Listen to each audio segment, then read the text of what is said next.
Ahoj, tak dneska je pátek a máme zde opět motivační živák a já mám pro tebe dneska naprosto 3 luxusní věci, které ti chci říct, inspirovat tě a aby si mohla jít jak ven do přírody, tak i do kuchyni a to, co najdeš v přírodě, využila. Ale na začátku jsem ti slibovala, že ti vysvětlím, co znamená to takzvané výživné nebo vyvážené jídlo.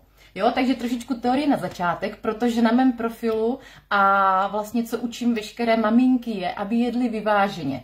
Jenomže pro někoho to slovo může být cizí, co to vlastně znamená.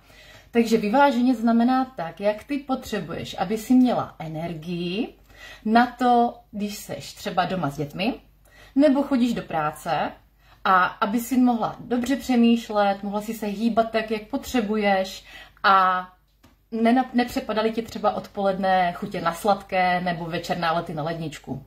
Vyváženě je totiž to, co tvé tělo potřebuje.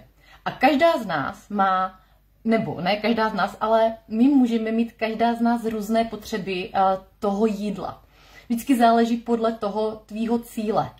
Někdo chce hubnout, někdo chce zpevňovat postavu a někdo třeba chce budovat svaly a někomu to je jedno, hlavně aby nepřibíral.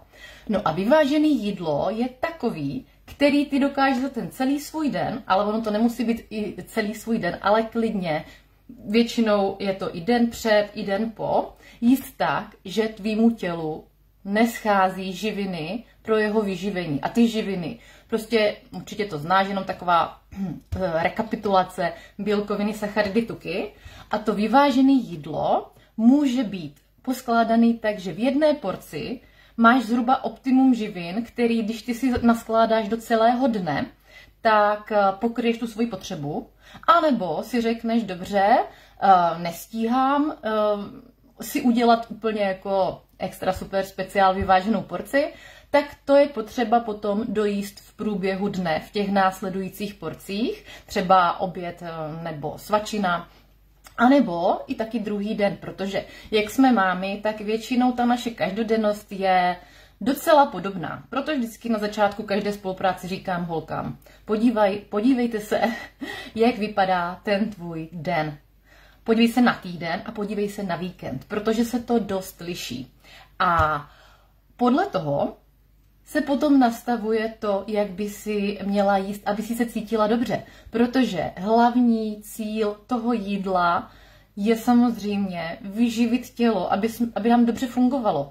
Jo, aby si... A teďka vlastně, možná ti to dám na takovým praktickým příkladu. Když jsi ve stresu, tak máš chuť na sladké. Ono se to děje z toho důvodu, protože stres je opravdu vyčerpávající a tím pádem sladké jídlo nebo vlastně taková ta, ať je to nějaká sušenka nebo to je čokoláda, ta sladkost má většinou v sobě hodně sacharidů a když nás něco vyčerpává, tak to znamená, že naše tělo přichází o energii. Tak je jasný, že ono není hloupý a dá signál, hele, dej mi rychlou energii, a ty sáhneš po něčem sladkým. Jo, to je prostě jenom taková jako praktická ukázka. A když se podíváme na tu vyváženost té porce, tak já hodně kladu důraz na vyváženou porci snídaně, protože ráno opravdu je hektické a je na tobě, pokud ty snídáš hnedka, když vstaneš, anebo si snídaní dáš třeba až po 2,5 hodinách. To nevadí, tam je jenom o to, že i ta snídaně je jedna z hlavních porcí dne a není, nebo spíš je potřeba ji nezanedbávat, jo, protože ty, když se dobře nenasnídáš, tak potom to, co ty nesníš v té porci, tak se špatně dohání na oběd a případně na večeři, protože na večeři zase není naším cílem se přejídat, tam už tělo nějak nepotřebuje energii, už většinou nejdeme do akce, ale chceme odpočívat, takže dost často se mi stává, že já vidím u maminek, že oni to opravdu, když nemají vyváženou snídaní, když zanedbají, tak to doženou večer. A já ti chci teďka ukázat takový praktický příklad z kuchyně, protože na svých sítích teď hodně mluvím o medvědím česneku A protože z medvědího česneku se dělá pesto. A pesto, a teďka se koukám, někdo se kouká, takže já mám klidně, když ti napadne jakákoliv otázka, můžeš se u toho živáku zeptat, já ti odpovím určitě na konci. Se tady podívám, protože mám otevřený notebook. A ještě se podívám, jo, dobrý, vidím vysílání. Takže zpátky k věci. Pesto je skvělý. Ukážu ti, jak udělat pesto z medvědího česneku, tady v přímém přenose. Ale když jsem analyzovala jídelníček jedné maminky, tak ti potom, až udělám to pesto, ukážu, na co jsem přišla a vysvětlím ti, aby si nedělala stejnou chybu jako ona. Protože díky kombinaci toho pesta a v tom daném jídle jí to hodně navyšovalo nejen energii, ale i tuky a tím pádem prostě to jídlo nebylo vyvážené a to tělo nemohlo jít do redukce. Tak jo, tak já ti chci teď tě přenesu semka a jdeme na to pesto. Takže, doufám, že mě vidíš. Nachystala jsem si medvědí česnek, byla jsem ráno pro něj na procházce, takže zase výhoda je to, že když jdeš do přírody, tak si můžeš něco natrhat a třeba to pesto, nebo spíš ten medvědí česnek je super, teďka je sezóna, bude ještě zhruba ta sezóna měsíc, jo, takže to můžeš využít. Tady takhle to množství je zhruba 50 gramů. Počítala jsem, protože zase to medvědí pesto nebo medvědí česnek, všechno má svoje množství, takže četla jsem, že za ten den by se nemělo sníst víc než 100 lístků. Já jsem to počítala, tady těch 50 gramů je 30, takže pohoda jazz, jo, tady. Takže vzala jsem si 50 gramů pesta medvědího česneku. Vezmu si, a teďka, aby se mi to dobře mixovalo, tak přemýšlím, jo. Do pesta, že jo, olivový olej. Každopádně olivový olej, tady v tomhle je 40 ml. A já ještě si udělám zásoby, protože to pesto mě potom vydrží většinou 2 měsíce v lednici, tak já si druhou bárku udělám z avokáda a to spotřebuju dřív, protože chci si dělat polívku, kde to potom tím budu ochucovat. Každopádně teďka ukážu v praxi, protože ne každý má rád avokádo a vysvětlím ti, že je na tobě, jestli ty použiješ ten tuk, buď to avokádo nebo ten olivový olej, protože nenasycený mastné kyseliny mají hodně podobný tady ty dvě suroviny, takže ty benefity pro to tělo získáš obouma. Jo, má hodně mononenasycených a ty polynenasycený trošku méně. A zase, vždycky, když kombinujeme na talíř nějaké potraviny, tak to děláme z toho důvodu, že chceme tomu tělu dodat ty benefity, jo, z toho jídla, z těch potravin. Pak jsem si připravila, aby se mi to dobře mixovalo, jo. Ještě jsem si potom vzala 30 gramů pistácií. Standardně se dávají kešu, ale já si to vyzkouším s pistáciema dneska. Myslím si, že to bude skvělý, doufám, že se mi to bude dobře mixovat. Já to teďka zkusím mixnout. Ještě tam dám 10 ml citronové šťávy. Vychází mi to zhruba z půlky citronu a normálně to tam naliju. Zase citronová šťáva, vitamin C, antioxidant, je to kvůli tomu, aby to mělo nejen stálejší barvu, že, zelenou, ale i právě, aby to zabránilo oxidaci těch nenasycených mastných kyselin. Jo, takže všechno, co děláme, tak má svůj smysl. Tak, teď to možná trošku bude.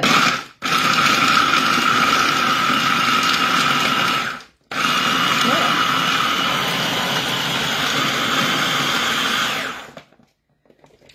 Krásný, super. Ještě jsem zapomněla sůl.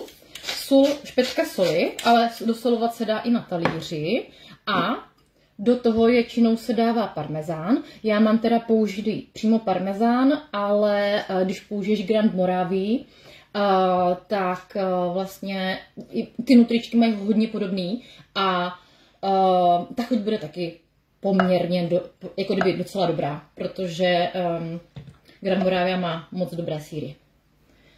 Takže, a zase záleží. Když to tam teďka do toho dám a mixnu to, tak to bude mít tlačí konzistenci a když bych to chtěla mít jako na natírání na chleba, tak bych si to mohla jen takhle zamíchat a už bych z toho měla spíš jako pomazánku. Takže já to udělám tak, že to pomixuju.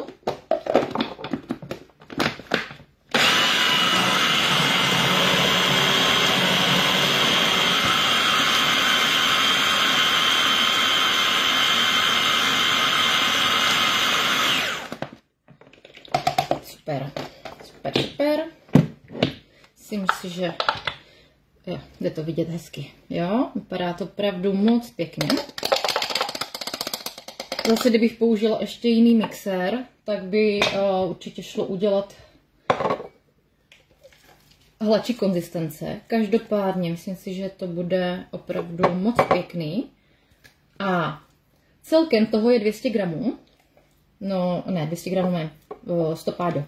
Protože já jsem počítala s tím. A ještě mám tady nachystaný, možná ti ukážu. Tady mám ještě nachystaný dalších 50 gramů česneku, takže ještě uvidím po vysílání. Já si budu trošku hrát s konzistencí. A výsledný jako recept ti dám určitě na sítě. Fotce, jestli jsem nechala těch 50 gramů, ochutnám to. A nebo jestli jsem tam dala ještě další várku toho medvědího česneku. A teďka ti chci ještě právě ukázat, že když si takhle vyrobíš ten medvědí česnek, tak ty potom budeš mít zhruba těch 150 gramů a jedna porce by se počítala, že, nebo spíš to, co jsi teďka vyrobila, nebo já jsem vyrobila, tak vím, že to pro mě je 5 porcí. Abych prostě potom měla ten talíř vyvážený a mohla to dobře kombinovat. Protože to medvědí pesto, použila jsem parmezán, použila jsem olivový olej, použila jsem pistácové oříšky a tím pádem ty 3 suroviny jsou tuky. A co se mi stávalo hodně, nebo co jsem jako vídala, většinou, když maminky používají pesto na vaření, ono je skvělý. Minulý týden zrovna mi holčina hlásila, že si dala pesto s krevetama. Super, jako kombinace, to jako potom si doladila. Každopádně na tu bílkovinu, ty krevety, hodně maminek, když to neví, tak zapomíná. A právě, že moje klientka Terka ještě před spoluprací mi ukazovala, nebo spíš na začátku jsme spolu se mnou sdělila jídelníček a já ti ukážu, jak vypadal její oběd.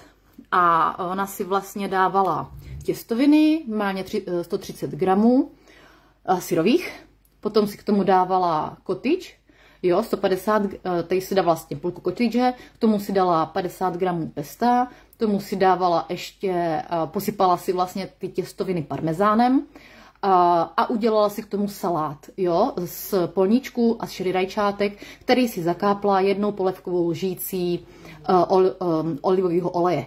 Takže, když se podívám na sumu celého toho oběda, tak to mělo 4300 kJ, ale co je tam klíčový? 52 gramů tuku. Jo, a bílkoviny 38 na oběd, 38 gramů bílkovin, super. Ale ono to bylo dané jenom tím, že tam měla opravdu velké množství těch vlastně, nejenže velké množství těch těstovin, jo, z toho jí šlo 17 gramů bílkovin, a pak na druhém místě 10 gramů bílkovin jí šlo z cottage. Jo, ono se to potom ještě jako kdyby nasčítá 8 gramů z toho parmezánu. Každopádně, co tady tímhle chci říct? Ta porce na ten oběd 4300 je tak pro 2metrového chlapa, který jako fakt, no a ani to, jako je to fakt hodně velký. A Terka chtěla redukovat, tím pádem i po tomhle obědu ona si stejně dala potom jako ňamínky, jo, odpoledne.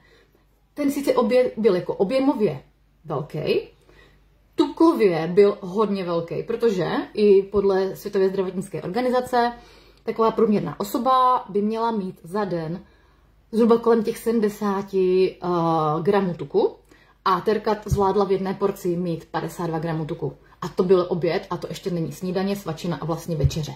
Jo, takže tady tímhle s tím ti chci nastínit, že pokud si uděláš pesto a budeš si ho chtít dát do obědu, tak to udělej tak, že si klidně dej těstoviny. Toho pesta si dej 2 lžíce, kdy to vychází zhruba těch 40 gramů.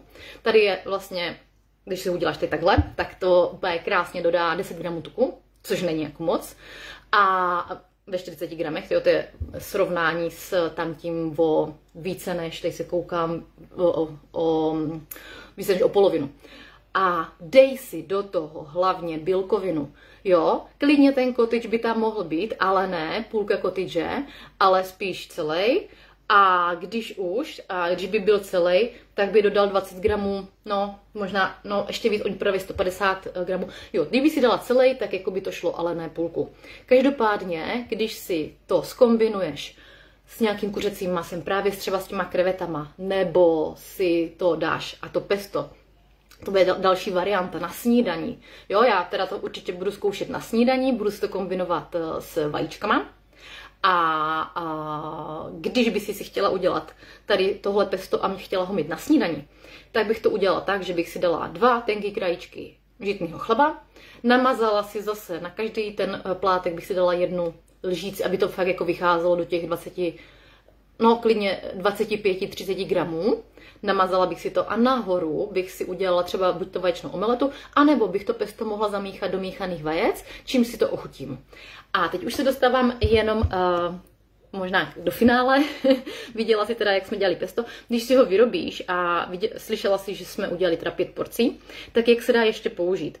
Dá se použít určitě i do polévky. Já plánuju, že budu dělat teďka v týdnu špenátovo-batátovou polívku a dochutím si to právě tady tímhle pestem, že si tam dodám vlastně jako tuky na tu večeři tady tím pestem. Myslím si, že to bude skvělý. Nebo když to použiješ klidně jako na potření líbového masa a dáš to pést, tak si myslím, že to bude taky skvělý. Já jsem si ještě vypsala, dá se to ještě použít určitě, když třeba zapíkáš hermelín figuru, nebo když si koupíš nějaký camembert light, jo, tak taky zase, když to dáš a zase tam dáš ty 2 polévkové lžice, maximálně, zase záleží na tvým cíli, jestli chceš hubnout nebo ne, a dáš to s tím zapis, tak to bude taky naprosto skvělý.